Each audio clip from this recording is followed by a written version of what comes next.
लोकसभा चुनाव 2024 का चुनाव का पहला चरण बीत गया है। 7 चरण में हो रहे चुनाव का ये सबसे बड़ा और पॉलिटिकल पार्टीज के लिए लिटमस टेस्ट वाला चरण था।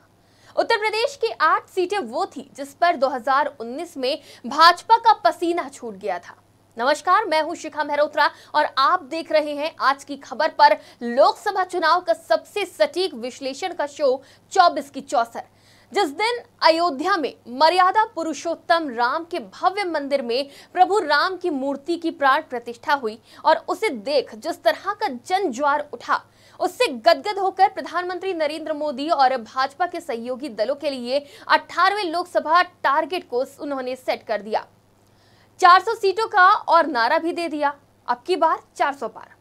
दरअसल ये 400 का टारगेट मोदी ने यूं ही नहीं दिया, इसके पीछे कहीं ना कहीं बीजेपी का कॉन्फिडेंस और विपक्ष को मानसिक दबाव में घेरने की रणनीति नजर आती है।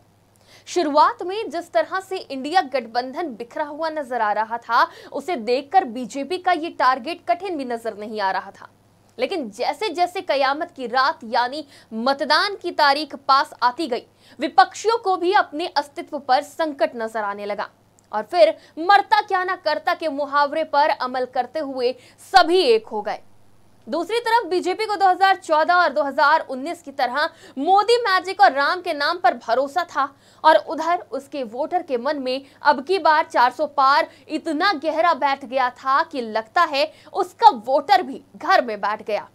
और जो मतदान प्रतिशत 2019 में करीब 69% था, वो करीब 60% पर आकर टिक गया। यानी 9% वोटर गर्मी में एसी की हवा खा रहा था। फिर क्या था, इन्हीं 9% मतदाताओं ने सत्तारूढ़ दल यानी मोदी के माथे पर चिंता की सिलवटें ला दी। लेकिन ऐसा नहीं है कि ये सिलवटें सिर्फ मोदी के माथे पर ही आई हों, ये लकीरें विपक्षी गठबंधन के नेताओं के माथे पर भी थी। और हो भी क्यों ना, क्योंकि ईवीएम खुलने के पहले कोई नहीं जानता कि जो वोटर घर में बैठा था वो आखिर कौन था।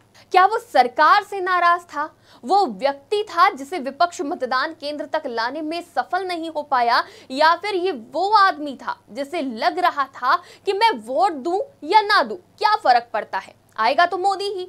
दरअसल उदासीनता की वजह को भी जानना जरूरी है। 2019 में बदलाव की लहर थी, जनता भ्रष्टाचार की कहानियां सुन सुनकर ऊब चुकी थी। 2014 में मोदी पूरे देश के सामने गुजरात मॉडल लेकर आ रहे थे, जिसे सोशल मीडिया के धुरंधरों ने हर फोन तक बखूबी पहुंचाया। 2014 में मोदी ने जिस तरह देश को अपनी सभाओं में मथ कर रख दिया था, उसका भी जनता पर काफी असर पड़ा। 2019 में पुलवामा कांड ने राष्ट्रवाद को जगाया और 2014 में 282 सीट वाली बीजेपी 303 के आंकड़े पर पहुंच गई। लेकिन 2024 में ना तो 2014 जैसी एंटी इनकम्बेंसी की लहर है और ना ही 2019 जैसा राष्ट्रवाद का जोश। 2024 का मतदाता साइलेंट है, यानी वो क्या करने जा रहा है, उसके मन में क्या है, और वोटर के मन को तो आज तक कोई भी राजनीतिक पंडित नहीं पढ़ पाया है।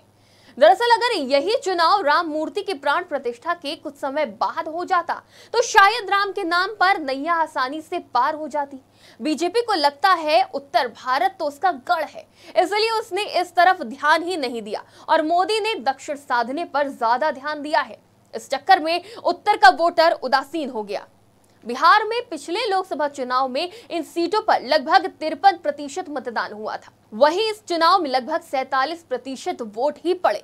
उत्तर प्रदेश में जिन सीटों पर मतदान हुआ है, उन सीटों पर पिछले चुनाव में लगभग 69% मतदान हुआ था, वहीं इस बार 60% वोट ही किया गया है। मध्य प्रदेश में भी पिछले चुनाव की तुलना में इस चुनाव में वोट प्रतिशत में भारी गिरावट देखने को मिली है। वहीं अगर एक और आंकड़े पर नजर डाले तो पिछले 12 में से 5 चुनावों में मतदान प्रतिशत में गिरावट देखने को मिली है और जब जब मतदान प्रतिशत में कमी आई है तब सरकार बदल गई है। यानी जब 5 बार कम मतदान हुआ तो 4 बार सरकार बदल गई। वहीं 1989 में एक बार फिर कम मतदान हुआ तो कांग्रेस की सरकार चली गई और विश्वनाथ प्रताप सिंह के नेतृत्व में केंद्र में सरकार बनी। 1991 में एक बार फिर मतदान में गिरावट आई और केंद्र में कांग्रेस की वापसी हो गई। वहीं 2004 में अटल बिहारी वाजपेयी की सरकार थी उस दौरान भी कम मतदान हुआ, जिसका नुकसान सरकार को उठाना पड़ा था, जिसके बाद कांग्रेस ने सत्ता में वापसी की और मनमोहन की सरकार बनी। फिलहाल तो सभी दल और गठबंधन मतदाताओं के मूड को भांपने में लगे हुए हैं और दूसरे चरण के लिए स्ट्रैटेजी बनाने में लगे हैं कि आखिर जनता जनार्दन को कैसे खुश करके पोलिंग स्टेशन तक लाया जाए।